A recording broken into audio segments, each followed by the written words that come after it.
Hey guys, welcome back to the podcast, episode 26. We are well on our way for our goal of 52 podcasts this year.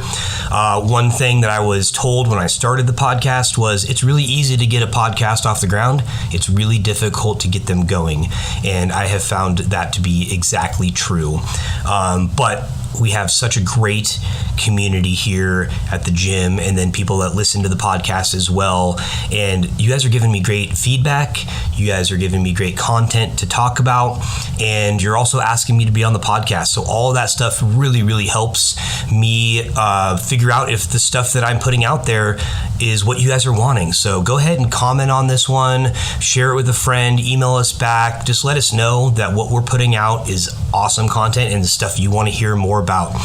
Anyway, today we have our new coach, our newest coach. His name's Luke, and we're just super excited to have him on the podcast today. We're going to introduce him a little bit and go through his fitness background, his journey through CrossFit a little bit, and his switching over into powerlifting. And Luke is just an awesome dude. He brings a super great demeanor and energy to the gym, and he's eager to share with everybody else. He also keeps the gym sparkling clean every single week. So let's just jump into it. So hang out, listen, and just enjoy the podcast, all right? Strength Warehouse presents Go Heavy or Go Home podcast. I am your host, Nate Boley. In this podcast, we talk about strength, fitness, nutrition, and all things Strength Warehouse related. Hey, Luke, welcome to the podcast. Super excited to have you on today. Can you just give the listeners a little once-over of who you are? Yeah, thanks for having me. I'm super excited to be here. As you said, my name's Luke. I'm originally from Dallas, Texas. I'm 20 years old, and I moved out here, I'd say 6 months ago. Nice. I moved out here just because Texas got stale. Yeah, and hot. Yeah, very, very hot. It is still pretty hot here. It is hot here, yeah. But yeah, I've been loving it here so far. Super happy to have, found the things I've found here. Sure. And you're going to COCC? Yes, cool. I'm taking classes here and there. What are you doing there? Figuring it out, what I want to do exactly. Cool. Yeah, for sure. Just some kind of general education credits. I think I just kind of told you I'm taking a coaching course. I forget the name of the course. Yeah. But it's like a health and wellness thing. Yeah. That's cool. We've had several of our members and past coaches that take that as well, and they said it's a pretty good program. Yeah, I'm looking forward to it. Cool. What's your experience with lifting and working out? So it is kind of all over the place. I grew up in a very athletic-oriented family. Okay. I played sports my entire life growing up. Obviously, Cool. As a kid, I wasn't in the gym working out or whatever, Yeah. but I was definitely fit. I was running practices for every sport imaginable. Yeah, you did all of them? Yeah, Okay. I at least tried my hand in all of them. Okay, I mean, cool. even the weird ones, I played lacrosse for a few years. Dude, I so wish they had lacrosse back when I think I would have done really well at that sport. But It is very fun. Yeah. Very fun. It's niche, though, especially parts of the country. For sure. But yeah, that was cool. I got my first pure fitness experience was probably boxing. Okay. My dad was a boxer, Cool. As a hobby, and Yeah. he got me in there when I was in 6th grade, and I did that till I was in 8th grade. And that was my first true, just kind of a workout. And yeah, it was for a sport, but it was more fitness oriented almost. Sure. You weren't trying to become a boxer. You were just trying to get in shape using boxing. Exactly. Cool. And it was for other sports. I was baseball and basketball were my serious kid sports. Cool. Or sports I played when I was a kid. Sure. And then 8th grade. 8th grade was when I got into CrossFit. Okay. Pretty seriously. My dad got into it and was like, hey, I really like this. Come do this with me one time. CrossFit's a bad word here. No, I'm kidding. Yeah. I get that a lot, actually. It's just one of those things. We powerlifting and CrossFit, they always hate on each other, and it's just love, It's CrossFit is great, and it does its thing, and powerlifting does its thing over here, and they're both really, really good in their own respects. Yeah. But cool. Keep going. I got into CrossFit then, like I said, through my dad. It was kind of a one and done thing with me. I did one thing and was like, all right, yeah, this is awesome. Yeah. I loved it. I'd never done weightlifting before. Sure. But yeah, instantly fell in love and kind of put all of my eggs in that basket. Okay. That was my off-season training from baseball and basketball. It was also my on-season training. Sure. and eventually was able to like look into competing at a really young age. Nice. Did you actually do that? Yeah. Oh, awesome. Going into my freshman year of high school was when I did my first competition. It was just like a little in-house thing down in Waco, Texas. Okay. My grandparents are from there, so I was visiting, found out what was happening, was like, yeah, let's do it. Let's do it. There obviously weren't age divisions for this gym's in-house competition, but I still managed to podium. That's awesome. And I was like, oh, wow, okay, like, I'm a competitive person. That's freaking cool. Right. And yeah, it kind of just took off from there to where I eventually ended up competing in the games, like obviously the opens before they did the reworking and revamping. Sure. I don't understand how it works now. It's not been a thing I've done. Yeah. Or followed. Yeah. Honestly, I'm not a fan of the new system. Sure. So okay. Not something I followed. But yeah, like got into competing there. I was making like huge leaps and strides in other areas of my life with sports. I bet. Like basketball is what I played in high school for my first 2 years. I was a varsity player, and yeah, like it just became the fuel for everything. I don't really know how to put it. It just was something I really enjoyed. Yeah, absolutely. That's great. And it seemed like it was working very well for the other aspects of your life. Yes. Which is a lot of what just exercising in general is really meant for, right? Yes, just to make you better. Sometimes people, like for me, like I've gone way down the rabbit hole of powerlifting, and I powerlift to go to the gym specifically for powerlifting, and it also helps me out in my everyday life, but it's not my main focus. My main focus is to be as strong as possible. So. Yeah. But cool, man. That's awesome. And so you ended up working at a gym, right? Yes. Can you talk about that a little bit? Yeah. So this is how I ended up working there. It's almost it's strikingly similar to how I ended up working here. Okay. It's a little different, obviously, but I had been working out there for probably a year, and I was there every day for most of the day, especially over the summer because I was training for competitions. Yeah. And I was like a 14-year-old kid. I didn't have anything else to do. So I was just like bum around at the gym, do a couple workouts a day.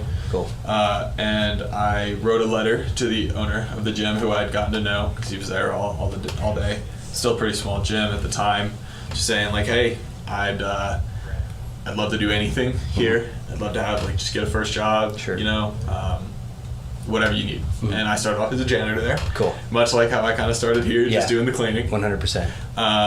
And so I would come in, I would do cleaning just like during the day, so people were still coming in and out. It was like a weird system. Yeah. And then I would shadow coach because I was still too young to get the level 1 certification. Gotcha.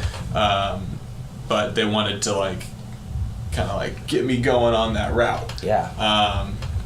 And so it just kind of became it was a summer job full time, and then when school started up, it was part time, just like weekends and after. And you were running a kids program?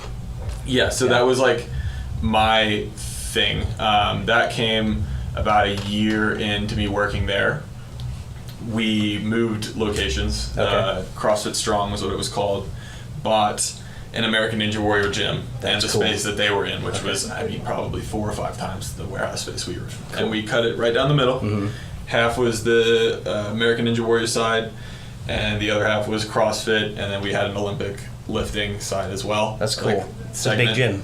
Yeah, it was huge. Yeah, that's cool. And that was when my role changed from kind of on a strict platform or path to becoming a CrossFit trainer to I was placed in charge of the American Ninja Warrior side in its entirety. So I was route setting.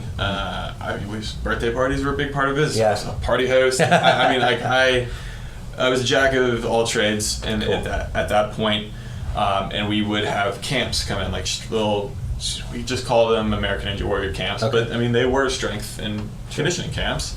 What what age group are we talking?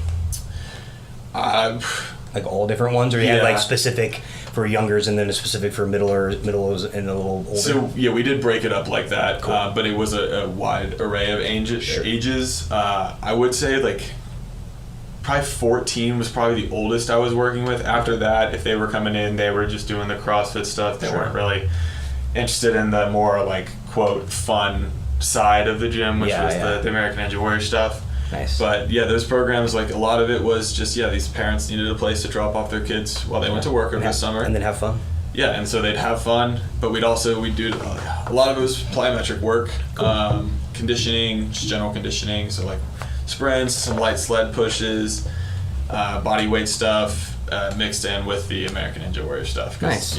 It's super fun if you've ever gotten to. I mean, there's a little Ninja Warrior gym here in Bend at the trampoline zone. Yeah. It's hard as heck, dude. I can't do it. I know. I just weigh too much, I think. I'm like trying like half of it. I see the American Ninja Warriors and like none of them are above 200 pounds. No. And so it's like I'm a little heavier for that. But I think that if I lost a little bit of weight, I'm fairly strong when I do rock climbing and stuff. Yeah. I can hold myself really well, and people are like, "Have you done this before?" I'm like, "No, I can just deadlift 650 pounds." So my grip strength is very strong, right? Yeah. These kids would fly across this stuff. It was crazy. Yeah, that's awesome. Just the strength to body weight ratio. Yeah. That's awesome. Super impressive. Yeah. But it was super easy to do because these kids are coming into an environment that's not only new, but it just looks fun. So they already are like, I want to go do everything. And they're getting that exercise with it. And that's cool. I had a fun time kind of like working with the owner. His name's Gail. Yeah. Working with Gail and the other trainers at like making these programs. Cool. Awesome. And then implementing them. Yeah, I'd love to, obviously we don't have an American Ninja Warrior gym at our gym, but I'd love to work with you a little bit on that as well to get some of these kids in here because we've been struggling with that as well, finding somebody that really is good with the kiddos and that really wants to and that has a background. So that's a future for you here. I'd love to. So. Awesome. Cool, man. All right, so you just joined recently, as you said, as first a cleaner. And then you're coming on right now as a coach, and you're also a lifter as well. Can you explain just kind of how that's been working for you and like kind of your experience with the onboarding process that we have for new coaches? Yeah, it's been super great. I haven't been thrown into the fire, which I really do appreciate. Yeah. I remember in my interview with you, you were like, "Well, why? Like, let's do some coaching stuff," and I was like, "Wow, that would be freaking awesome." Yeah.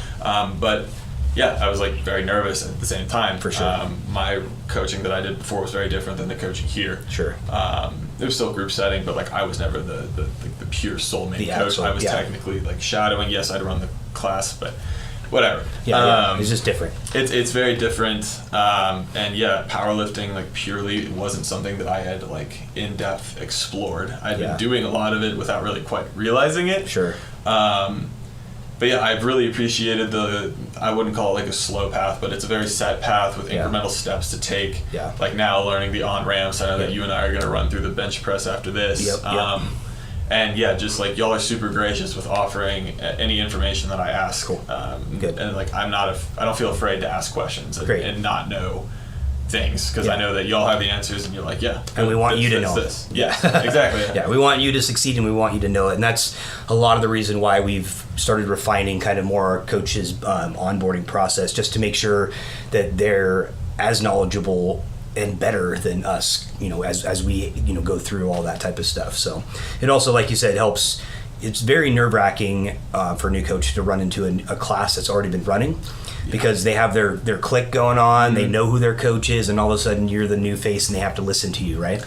So getting a little bit of the onboarding process where you get to know the people before you get thrown in there is a huge win for everybody. That was exactly what I was just about to say, is like coming in and just doing the classes in my first like 2 weeks or so while I was working on getting my cert was probably the biggest reliever of that anxiety was like getting to know the people. I mean, like I come in here and there's always someone I know who's not like another staff member. 100%. And it's super awesome. Like, I could say hello to them. We chat. They introduce me to someone new, and it's like boom, boom, boom. This web of people I know here is spreading, and it's like I love being here already. I love being here even when I didn't know anybody. Sure. And now it's just like it's just so much easier. Yeah, absolutely. Cool, man. So, and you've been starting to go down like the powerlifting route. Like, what's that like for you? You feel that like competition edge coming back a little bit? Working that meet was some of the most fun I've had in probably over a year. I mean, just like being back in that competitive environment, not even competing, just sitting there, but like being a part of it in the sense like, I'm loading these plates for you. I'm like, all right, man, like I'm right there with you. I'm talking to the lifter, like, let's go. You got this. I'm spotting the weight. And just the environment was like, it was super revitalizing and like kind of got that mindset back in me. I mean, I've been in the gym pretty religiously since I rehabbed my hand here. Sure. But and you broke your hand, right? Yeah. I had some pretty major surgery done. Had to take like a year and a half off. Damn. It was rough. That's rough when you're an athlete and you're like, you have that identity around you. I'm a lifter, and now you can't do it. Yeah. And I had been doing a lot of just bodybuilding training prior. Okay. And it wasn't so much like not really strength training, not really functional to anything. Gotcha. Not to say that bodybuilding training isn't functional, but like it doesn't as much apply itself to a sport as anything else. 100%. Yeah. And mixing in the aspects of just the pure strength training that I've been learning and have been like, I'm kind of calling back to my roots on, has been super fun. It's really spiced up my gym routine. It's not the same thing every day. It's always something new. And it feels really good. For the listeners who don't know, we just held a powerlifting meet called Summer Strength Wars. It was our fourth one, and Luke was one of our spotter loaders in there, and he just had so much fun. I could just see it in his eyes. And he's had so much fun, I couldn't even get him off the platform to take a break. He's like, I gotta go to the bathroom, and then he's right back on the platform the whole time. And he brought some good energy, so I really appreciate that. Awesome. Cool, man. Let's see. So, do you have any plans on competing in powerlifting at this point? Yeah. Okay. Yeah, definitely. Cool. We got to find you a meet that you can do. Yes. Yeah. I know you've got the Masters meet coming up. We can put like an old wig, paint your hair white, make you look like an old person. I did have my hair dyed gray at one point, and it was, I got a baby face, so I can't pull it off. But For sure. Maybe we can make an exception, just have you as a guest lifter, where you just do the meet, but you're not actually like a part of the sanction or whatever. Yeah. I can see if I can make that happen. We'll see. Yeah, that could be cool. But yeah, I would love to. I've been meaning to do some research, find something around the area. Yeah. Not necessarily, it doesn't have to be in Bend, but I don't want to drive. For sure. And we're also going to do what we call a mock meet, which is a non-sanctioned in-house meet only. We do it every January. Okay. And that might work out for you. We might do it December, January. I don't know, just depending on what everything looks like. But it's just a small in-house, like 15, 20 people do it. Just have a lot of fun, and there's no record you can break or whatever, except for gym PRs and stuff. But all right, so you have a level 1 certification now. Is that an in-person certification when you take it the first time? Yeah. Okay. So it was before COVID. Cool. I was like right before COVID. Yeah, we did an in-house USPA one here, like a few months before everything got locked down. It was crazy. Yeah. It was super sick going in, getting it done. Yeah. It was a 2-day little 2 thing. days, yeah. And my boss, the owner, Gail, has been with the sport of CrossFit since I think 2006. Cool. Right long when time. It was founded. Yeah. Even competed at the ranch, in the original CrossFit That's games. awesome. He's been around. He ran it. Cool. It was very small. It was literally me. Oh, he actually ran the course? Yeah, it was me and 2 other people. Oh, cool. And they were Awesome. just coaches. And Nice. they were just we're just going to do it with you because we can. Perfect. And yeah, so it probably wasn't run how most of them were run, just being as these were 2 people who were already certified and then me. Sure. I think each one, because there's a bunch of different instructors, so each one you're going to get a little difference. They probably have a guideline, but you're just going to get a little perspective from each one. Yeah, and just the overall biggest takeaway I got was just how to coach in a group, because that is so different than one-on-one coaching. It is, yeah. And I don't want to call it more challenging or easier or anything, because I don't really have much of a scope to be the judge of that. Sure. But really getting to learn how to dictate who you're spending your time with in those moments, what you need to be looking for, the glaring things are very obvious when you're looking around, but there's also small things that if you're not specifically trained to look for in a group setting, you're not going to see. You're going to miss them. And then also just like learning how to create a bond with those people in the class and have them know that you know what you're talking about. Mm-hmm. So they, when I would come up and offer a bit of advice, I was 16 years old at the time. Yeah. And coming up and being that can be difficult because you're hey, I'm coaching this 20 or 30 or 40 year age person and I'm only 16. Yeah. They can feel, I'm sure that can feel difficult for you. It definitely was. And that was a huge barrier to overcome. Sure. Luckily, I had been a regular face around there and people had seen me compete and whatnot. So it wasn't as big of a barrier as it could have been. Yeah. And I can still see that can be a barrier no matter where you go. I mean, I even coach people in their 70s and sometimes, I'm only 37, but yeah, there can be a barrier for that as well, because I'm like, this person might not always decide that what I have to say is correct. Yeah. But yeah, I mean, you over time, you coach a bunch of people, and that will go away eventually. For sure. But yeah, no, that's really cool. I mean, I think a lot of the in-person coaching certifications are similar. They teach you the basic fundamentals, and then how to coach in a group setting, and how to like spot things and stuff. And that's kind of what like the powerlifting one used to be. Powerlifting certification is now all online. I don't know if level ones or any CrossFit affiliations have done that with theirs. So they just came back. They offer both. There's definitely still an online component. They did that during COVID. Sure. They've kept it, and I was just like looking into it a couple weeks ago because I was like curious. And yeah, they do now, like certain gyms will offer it in person, but there's still that online option. Yeah. And so just to go back on what you're saying about having the onboarding process, I think a lot of that, there's still always going to be somebody that you're coaching in the class that may not think that you're smart enough or that you're experienced enough or whatever. But I feel like over the past few years, Megan and I have really refined that process for bringing new coaches in. We don't just throw them in day one, and our members and our clients really appreciate that, and so they have a much better understanding and what's the word I'm thinking of right now, but like acceptance of you in the class. When they see that you are now the coach, they know that Megan and I didn't just like pick somebody up off the road and hitchhike them into the gym and put a shirt on them and say, okay, here you go. We really spend a lot of time with you guys and help you guys refine your coaching practices before we just say, okay, you're on your own, see you later. Now, the other day, that was an exception where I really needed you to do the class. Of course, and you stepped up and did it, and I think it was really awesome. And we had a couple of really awesome clients in there that really accepted it, which I actually reached out to all of them and kind of got some feedback, and that was really good, and everything was totally good. So thank you for doing that and being up for just, here you go. No, for sure. And I've been lucky enough to shadow a few classes. Sure. So, I mean, and you've been in several of them, so you had a good idea of how the flow was. Yeah, I was confident going into that one, and it was a very, very small class, two people. So it was like, okay, I can definitely do this. For sure. If it had been 8-9 people, it would have been like, a little bit more anxiety provoking. I still think we've gotten through it. Yeah, but, for sure. I know we would have. And then Megan was there just in case. And we were, getting ready for the weigh-ins in the powerlifting meet, and it was just not the greatest time for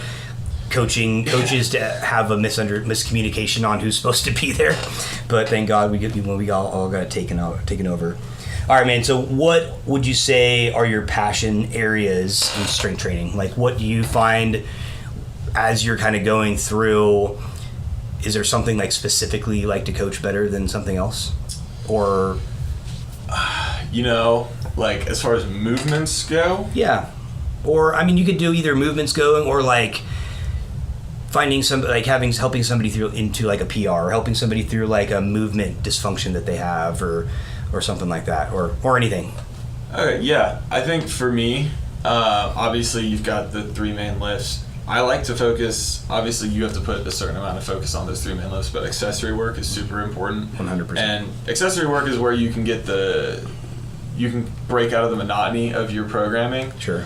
And that's always been like what's kept things fresh for me, and that's like where I like to focus a lot of my attention, is learning new accessory work that's still like, for bench press, let's say triceps, like for me, I hate training triceps. It's boring. Really? For me, I love it. I don't know. I don't know. I don't. It's because you don't see it, right? You're like, I can't see that thing. Yeah, it's that, and it's like, all right, so I got my push downs, however many variations, skull crushers, variation, like close grip, bench press, like whatever, dips. And I mean, there's a ton of different things, but like I feel like I hit a wall with some of those things where I get bored, and I don't really want to do it. And then finding new things, new exciting things, it's like that's where I'm going to find the new thing I haven't done before, and I can't wait to test it out and see what results it gives. And that's what I like to coach a lot. Cool, awesome. And I don't do programming here, so like I don't have quite like that opportunity yet. And I don't have one-on-one clients, so then I would have it. But with like friends and stuff I talk to, and they know what I do. They know that I am super passionate about like working out and everything. They'll hit me up and like, hey man, like, what can I do for this? And I'm like, oh man, can I give you a list of things right now that are going to be super fun, super new, probably something you've never heard of. Sure.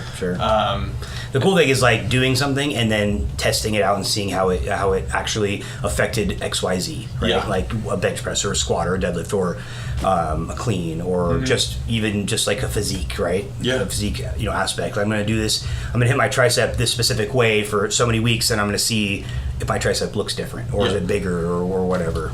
Or another thing is like training specific parts of those big movements, rather like pin pushes or like box squats or Anderson squats. Training from like a specific weak point. I guess that's kind of what accessory work is like you're focusing on specific weak points, and that's what the conjugate method and whatnot. But I think that's super interesting because it's super focused, and that's how you see. For me, I see very faster results. I don't want to say very fast, obviously it's a process. Yeah, and I think it also kind of keeps your mind occupied for like, why am I doing this? Well, because it's going to do X, Y, Z for me. Yeah. And that's kind of what the focus is really. Yeah. Cool, man. That's awesome. Well, super glad to have you on the podcast. Do you have anything else you'd like to talk about or say to our listeners before we take off? You know what? Just super excited to be working with everybody who comes in, and super grateful to be given an opportunity to talk on a podcast. It's super cool, and I've enjoyed it, and I've enjoyed every second I've had here. Cool. And thank you again. You're welcome, man. Awesome. Well, it was great to have you on the podcast again, and we'll probably have you on again maybe after your next powerlifting meet and see how it all goes. That would be sick. Cool. All right, guys. Thanks a lot for joining us today, and we'll see you on the other side. Thanks for joining us on this epic journey of strength. If you liked this episode, please leave us a review and share with a friend. To stay connected, hit that subscribe button. All right, until next time, go heavy or go home.